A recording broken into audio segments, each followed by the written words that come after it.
안녕하세요. 수리입니다. 여행과 일상 브이로그로 소통을 하고 있는데요.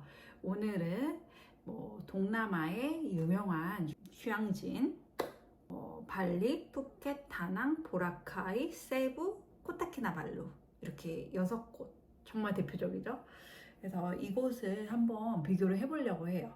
그냥 막연하게 여기가 좋다더라 어떻다더라 이게 아니라 제가 실제로 여행을 다 다녀온 곳이고요. 적게는 한 번, 많게는 10번 이상을 다녀온 곳이에요. 하나하나 비교를 하면 좀 도움이 되지 않을까 싶어서 한번 정리를 해봤어요. 참고로 저를 소개하자고 하면 동남아에서 생활만 한 15년 정도 됐기 때문에 근교 여행지가 되게 익숙하기도 하고 워낙 여행을 좋아해가지고 여기저기 많이 다녔거든요. 다른 사람들 집 사고 결혼하고 할 때 저는 계속 여행을 다녔으니까 나름 여행 전문가로서 조금 장점, 비수기, 재미있는 액티비티 어떤 분들에게 추천하는지 한번 총 정리를 해보도록 할게요. 끝까지 영상 들어봐 주세요. 일단 첫 번째로 발리에 대해서 얘기를 하자고 하면 발리는 좀 풀빌라, 신혼여행지 되게 유명하잖아요. 근데 발리는 어떻게 동선을 짰냐에 따라서 극과 극으로 나뉘어요. 너무 유명한 동네가 많다 보니까 잘못하면 동선이 꼬일 수가 있어요. 또 호텔들도 싼 데가 너무 많고 비치클럽이 목적이다 라고 하면 비치클럽 위주로 잡고 그리고 호텔은 좀 저렴하게 해가지고 저렴하게 갈 수 있는 것부터 특히 럭셔리하게까지 갈 수 있는 것까지 좀 호텔이 A부터 Z까지 모든 게 다 있는 곳, 옵션이 되게 많은 곳이에요. 힐링과 액티비티를 모두 원하시는 분들에게 강추를 하고요. 다만 여기서 주의할 거는 여기 같은 경우에는 진짜 3박 이하로 가실 예정이라면 너무 아쉬워요. 특히 발리를 가는데 비행기도 싸지가 않고요. 직항이 제가 알기로는 대한항공하고 가루다 항공이 있기는 하는데 대부분 자카르타 경유를 하고 있고요. 이 노선이 한 번 가기가 쉽지 않기 때문에 최소 발리는 일주일 이상 머무시는 걸 추천해 드리고요. 성수기는 2월부터 9월 정도라고 보면 돼요. 진짜 극성수기는 2월부터 9월. 대신 10월부터 1월, 2월 사이가 이제 우기가 하는데 인도네시아 발리의 우기 같은 경우에는 매일같이 한국처럼 아침부터 저녁까지 하루 종일 비가 오는 날씨가 아니고요. 잠깐 스콜성이라고 해가지고 진짜 말 그대로 소나기 쫙 물이 뿌렸다가 바로 멈추는 그런 간헐적 비가 있기 때문에 영향은 크게 받지 않으실 수도 있다는 점, 일정을 잘 조율한다면 여행하는 데 있어서 큰 불편함은 없을 수 있다는 점. 단점은 여기가 트래픽이 되게 심해요. 그리고 제가 느꼈을 때 오토바이를 렌트를 해서도 많이 다니시거든요. 다닐만 해요. 근데 여기가 도로가 이렇게 넓은 2차선 도로가 아니라 1차선 논 옆에 있는 길 정도니까 운전에 자신 없는 분들은 절대 렌트하지 마세요. 여기 정말 사람들이 피해주지 않고 가거든요. 제가 베트남에서도 오토바이를 물러봤고 발리에서도 오토바이로 여행을 해봤어요. 두 개 다 비교를 했을 때 여기 발리가 도로 상태가 훨씬 안 좋다 보니까 상대적으로 저는 운전에 내가 오토바이 정말 엑스퍼트다 이렇게 하시는 게 아니라고 하면 하지 않는 거를 추천해 드리고요. 여기 발리를 가게 되면 근교에 같이 묶을 수 있는 동네가 많아요. 특히 발리의 얘기를 하면 누사페니다라고 해서 공룡 모양의 혹은 다양한 진짜 자연 그대로의 조그만 섬인데 발리에서 배 타고 1시간 반 정도 거리거든요. 거기를 당일치기 혹은 1박 2일 정도를 더 넣을 수도 있다는 점. 발리만 해도 여행이 충분한데 혹시 그 외 다른 지역을 가고 싶다고 하면 거기도 갈 수 있다는 점 참고 부탁을 드리고요. 보통 이제 인도네시아를 들어가게 되면 길리까지 해서 윤식당이 나온 그 길리부터 뭐 코모도 아일랜드까지 해서 다 같이 넣어서 요즘에 한 달 이상의 여행을 잡으시는 분들도 있으시긴 하는데요. 참 일정을 잘 고려하셔서 이용하시는 거를 추천해 드려요. 그래서 제일 유명한 거는 우붓, 이제 좀 자연 친화적인 그런 좀 논 이런 거에, 그리고 좀 스테이케이션, 그러니까 호캉스 이런 뭐 자연적 이런 우림 같은 느낌의 또 분위기가 있고요. 짱구라고 해서 서핑이나 아니면 뭐 비치클럽이나 이런 부분에 또 있고요. 세미냑 그냥 공항에서 제일 가까운 도시고 그냥 시간 부족하신 분들한테 머물기가 좋고요.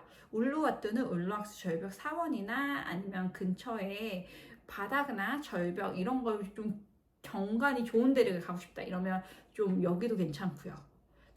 지역별로 이렇게 하니까 한 보통 2개 정도 지역을 나눠서 여행을 하시는 걸 추천드려요. 두 번째는 푸켓이에요. 푸켓 같은 경우에는 섬 투어에 극화된 곳이라고 할까요?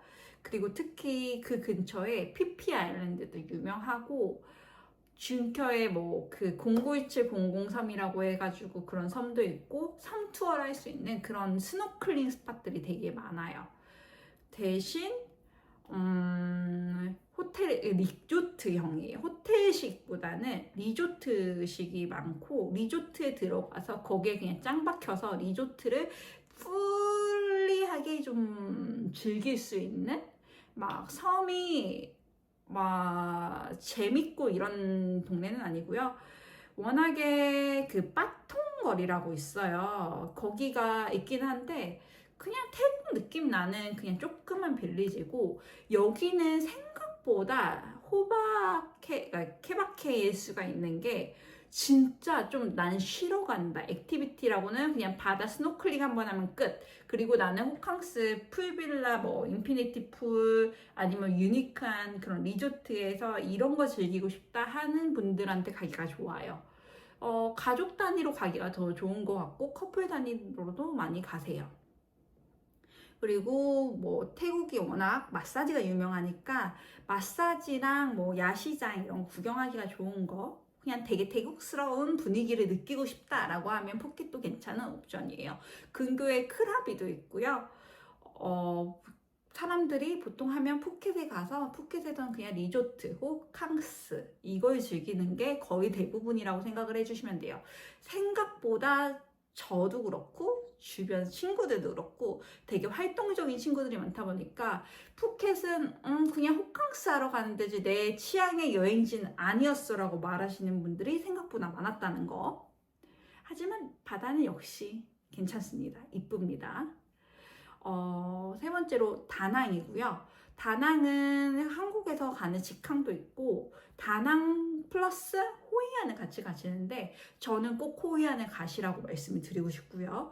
다낭만 가기에는 다낭은 정말 도시적인 느낌이에요. 그냥 베트남의 도시적인 느낌. 막 오토바이도 많고 호텔들도 되게 바닷가가 보이는 그런 좋은 곳들이 많기는 한데 진짜 호이안에 가서 리조트도 가고 호이안 거리도 구경해보시고 그 등불 되게 유명하거든요. 거기 야시장도 구경하시고 이런 거 가시는 거 정말 사실 이뻐요. 저는 또 가고 싶은 여행지 중에 하나거든요. 저는 친구랑도 얘기하지만 막 다낭이 여기 진짜 유명해지겠다라고 할 때 들어가서 지금도 생각하면 다낭 갈까 말까 하는데 사실 다낭은 모든 걸 다 갖춘 동네이기는 해요. 근데 단점은 저는 제가 느꼈을 때 베트남에서 마사지를 잘하는 데는 아직 경험하지 못했어요. 다른 도시를 다 가봐도 베트남에서는 저희 주변 친구들 그리고 저희 부모님도 그렇고 베트남은 진짜 마사지를 잘하지가 않는다라고 저희가 결론을 내렸어요. 그리고 교통 트래픽이 정체가 좀 심하다는 거, 혼잡주의. 그리고 뭐 여기 다낭 같은 경우에는 유명한 게 많죠. 바나일 케이블카, 그리고 바나일 공원하고 뭐 이런 게 있으니까 놀이동산 이런 거 구경하기가 좀 재밌고 하니까 쉽게 그냥 빠르게 다녀올 수 있는 여행지인데, 거기다 알차게 이것저것 다 너가 뭘 좋아할지 모르니까 다 준비했어, 이런 느낌의 여행지가 제가 생각하는 다낭이에요. 단지 마사지는 추천하지 않는다. 지금은 뭐 잘 찾아보고, 저는 후기 좋은 데를 가도 마사지사가 되게 이렇게 손을 만지는 것 같았어요, 개인적으로는. 그래서 이거는 좀 추천하지 않는다는 점. 네 번째는 보라카이. 저 보라카이는 이번에 3번째 다녀왔어요. 보라카이는 뭔가 액티비티를 크게 하지 않아도 좀 힐링이 되는 동네? 그래서 보라카이를 저희 어머니는 2번 가셨거든요. 저는 10년마다 한 번씩 돌아가는 게 보라카이예요. 주변에서도 그렇고 보라카이 얘기하면 보라카이 너무 좋았어, 보라카이 싫다는 분은 사실 못 봤어요. 화이트 샌즈, 이제 거기다가 모래성, 막 사람들이 모래성 다 지어가지고 보라카이 날짜 적어놓고 막 이렇게 보이니까 얼마나 또 이뻐요. 거기다 불쇼하고 뭐 호캉스, 이게 세션 1, 2, 3로 되어 있는데, 보통 저는 1이나 2의 숙소를 잡으시는 걸 추천해 드리고요. 여기의 숙소는 거의 해난 리조트 계열이 되게 꽉 잡고 있어요. 참고로 제가 여행사에서도 일했었는데 해난 환불 안 해주기로 유명합니다. 환불 불가면 거의 다 환불 불가대로 적용되니까 참고해서 이용해 주세요. 뭐 해난 크리스탈, 해난 뭐 리조트, 해난 리버, 해난 가든 되게 많아요. 해난 어쩌구가 많은데 보라카이에서는 해난이 꽉 잡고 있다는 거. 그래서 뭐 꼭 수영장 좋고 전반적으로 괜찮은 숙소를 원하신다고 하면 해난길 많이 추천을 드려요. 특히 필리핀은 제가 제일 좋아하는 게, 제가 동남아에서 마사지를 다 받아봤지만 저는 태국 마사지보다는 딱 필리핀 마사지 정말 최고예요. 저는 필리핀에서 마사지를 웬만한 데 가면 다 잘해요. 근데 그 중에서도 제가 좋아하는 데만 골라서 가고 정말 엄선해서 갔다 오면, 저희 주변에 다 데리고 갔을 때 필리핀은 마사지 못하는 걸 경험한 적이 없는 것 같아요. 그래서 최고. 또 단점이 있다고 하면 보라카이는 조금 험난해요. 가는 그 길이 험난합니다. 생각보다는 지금 많이 나아졌어요.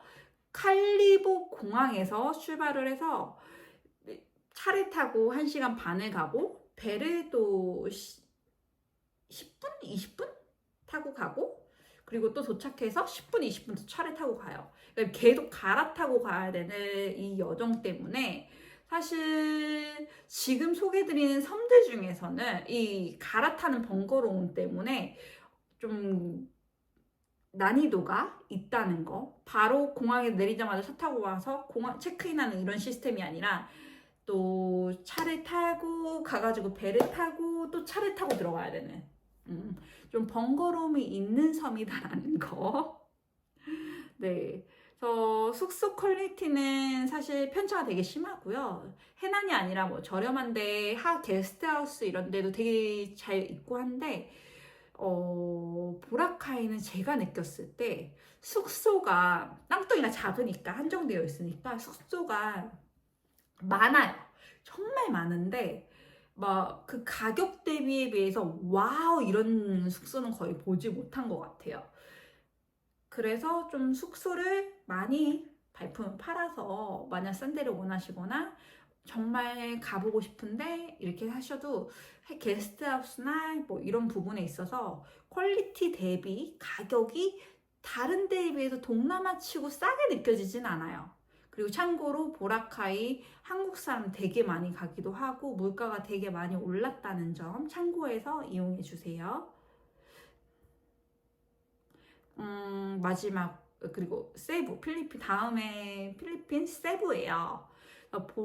세부 같은 경우에는 스쿠버 다이버들이 많이 가세요. 그리고 세부만 간다고 하면 사실 제일 비행기 타고 그냥 한국에서 가기 제일 쉬운 난이도의 섬인 것 같아요. 제 생각에는.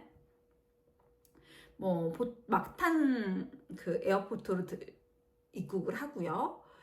휴식도 좋고 그리고 고래상어 투어가 되게 유명하거든요. 그리고 전반적으로 그냥 리조트에서 유유자적하고 있기 생각보다 나쁘지 않은 곳이 세부예요. 스쿠버 자격증 따로 저는 갔었는데 사실 가격도 되게 저렴하게 잘 나와 있고 되게 너무 좋고 그리고 근처 옆에 보홀이라는 섬이 있어요. 그래서 보홀도 요즘 뜨고 있는데 그 보홀의 초콜릿 그리고 뭐 바다도 깨끗하고 그 섬도 같이 여행할 수 있는 장점이 있다는 거예요. 세부만 여행하는 게 아니라 세부 플러스 보홀까지도 될 수 있으니까 이 부분 참고해서 일정 짜시면 좋을 것 같아요. 마지막으로 코타키나발루. 저는 말레이시아에서 살았으니까 네, 그래서 제가 생각했을 때 다른 어떤 섬보다도 제일 한국인들한테 유명하고 그리고 많이 가시는 곳이 코타키나발루인 것 같아요. 가성비가 있고 사실 가족 여행지로는 코타키나발루가 제일 낫지 않나라고 생각이 들거든요. 조금 가격 면에서 생각했을 때 저는 지금까지 소개해드린 섬들 중에서 제일 가격 면에서 메리트가 있다라고 생각이 들거든요. 말레이시아가 생각보다 되게 착하시고요. 사람들이 막 흥정을 많이 해야 되는 그런 게 아니에요. 그러니까 나는 이 돈을 팔아 그럼 거의 흥정을 하기는 하는데 막 필리핀은 진짜 필리핀, 인도네시아 엄청 뻥튀기 해서 팔아먹거든요. 근데 여기는 말레이시아는 흥정도 별로 안 하고 그냥 뭐 정찰제 거의 대부분의 정찰제 그리고 흥정도 여기 안 하게 하는 게 내가 처음에 컨택을 한 사람이 있잖아요. 그럼 그 사람이 컨택한 거 알기 때문에 옆에서 뺏어가는 게 상도리가 아니다라고 생각하는 그런 분위기라서 그런 행위가 많이 심하지가 않아서 물가 면에서 제일 괜찮다라고 말씀을 드리고 싶고요. 여기가 제일 유명한 거는 아무래도 노을이 제일 유명하잖아요. 그리고 저는 여기서 반딧불 투어, 정말 제 처음이자 마지막 인생 반딧불 투어를 경험하고 왔습니다. 저는 생각을 했을 때 제 인생에서 그런 반딧불을 또 볼 수 있을까라는 생각이 들거든요. 너무 저렴하기도 했고 호텔에서 가는 액티비티가 원래는 비싸요. 그래서 바깥에 외부 액티비티가 더 저렴한 경우가 많은데 이제 코타키나발루 같은 경우에는 거의 다 정찰제고 그게 심하지가 않으니까 그냥 호텔에서 예약을 해도 가격이 괜찮고 또 퀄리티가 나쁘지 않은 투어들로 선정이 되니까 저는 사실 여행했을 때 되게 편했었어요. 근데 코타키나발루 같은 경우에는 그러니까 물 퀄리티가 그렇게 깨끗하고 좋은 편은 아니에요. 제가 말레이시아 다른 섬들을 많이 여행을 했는데 제가 생각했을 때 코타키나발루의 바다가 이쁘다라고 말씀드리는 곳은 아니에요. 다만 석양이 이쁘고 두루두루 즐기기가 편하고 그냥 뭐 난 휴양 가고 싶다. 근데 새로운 나라를 도전해보고 싶다. 저렴하고 그냥 좀 조용하게 쉬고 싶다고 하면 코타키나발루 정말 추천합니다. 저는 사실 샹그릴라 라사리아 리조트에 묵었거든요. 정말 여기가 코타키나발루에서 제일 좋고 제일 괜찮은 숙소예요. 정말 강추합니다. 액티비티도 다양하고 조금 멀리 떨어져 있어도 호캉스 즐기는 데 있어서 그 시내 쪽보다는 훨씬 나아요. 단점은 시내에서는 별로 할 게 없어요. 그리고 섬투어 재미없습니다. 바다가 깨끗하지 않습니다. 샌즈버그 위험해요. 저 그때 샌즈버그 다 여기 몰려가지고 살이 제가 까맣잖아요. 그 수두 걸린 거 마냥 여기 하얀 반점으로 찍고 다녔었어요. 그래서 샌즈버그 조심하시고요. 아무래도 말레이시아는 샌즈버그가 되게 독한 것 같기는 해요. 그래서 그 모기트 치제 이런 거랑 벌레트 치제 다 뿌리고 다니셔야 돼요. 그래서 전반적으로 제가 생각했을 때 커플 여행으로 나는 조금 호캉스도 즐기고 적당한 액티비티를 원한다. 그러면 저는 사실 푸켓 나쁘진 않다고 생각하고요. 커플이거나 친구거나 그룹이 좀 더 커지거나 이런다고 하면 발리. 이 기간이 좀 여유가 있다고 하면 발리. 대신 나는 이런 종류이지만 난 기간이 짧다. 다낭. 나는 다 필요 없고 여행 도착하자마자 바로 시작해야 되고 워터 액티비티가 정말 좋다 하시는 분들은 세부. 제가 생각했을 때 나는 그냥 그 동남아의 아일랜드에 그 이상형이 있어요. 화이트 샌즈에 유유자적하게 적당히 액티비티 하고 스노클링 하고 리조트 하고 그냥 숙소에서 바로 가자마자 바다고 편하게 즐기고 싶어요 라고 하시는 분들이라고 하면 보라카이. 되게 보라카이는 진짜 모든 사람들이 생각하는 그 이상형에 맞는 휴양지라고 해야 될까요? 대신 호객 당할 수 있으니까 단단히 준비하고 가세요. 그리고 저는 흥정 진짜 하고 싶지 않아요. 가족끼리 가고 있고 편하게 리조트에서 제공하는 액티비티로 쉬고 싶습니다. 배 타고 나가는 거 별로 원치 않고요. 그냥 리조트 내에서 제공하는 다양한 액티비티 즐기고 호캉스 즐기고 가족들과 좋은 시간을 보내고 싶습니다 하면 저는 코타키나발루 추천합니다. 긴 영상인데 봐주셔서 감사하고요. 다음에 또 올게요.